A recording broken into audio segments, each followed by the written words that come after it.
মালদার এলাকায় নতুন দেখতেছি, শালা কি ডায়ে? ও শালা ঢাকায় থাকে, ঢাকায়।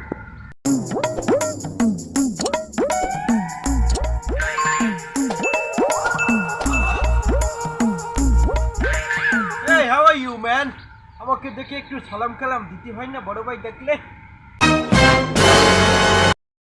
বড় ভাই আসসালামু আলাইকুম। ওয়ালাইকুম আসসালাম ওয়া রাহমাতুল্লাহি ওয়া বারাকাতুহু। একটু বড় ভাই দেখলে একটু সালাম কালাম দিবা, ঠিক আছে?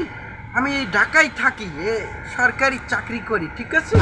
বড় ভাই দেখলে একটু সালাম কালাম দিবা। আর এই তোমাদের এই যে ডিসগাস্টিং যে একটা গ্রামে আমার থাকার অভ্যেস নেই, খুব কষ্ট হচ্ছে। তাই একটু হাওয়া বাতাস খাওয়ার জন্য গ্রামটা ঘুরে দেখছি, ঠিক আছে? তুই এর পরের বার যখন দেখা হবে তখন সালাম দিবা, ঠিক আছে? ভালো থাকো। আর যদি টাকা পয়সা কিছু লাগে আমার বাড়িতে যাইও, তোমাকে আমি কিছু মালপানি খাওয়ার টাকা পয়সা দিয়ে দেবো, ঠিক আছে? তা ভালো থাকো।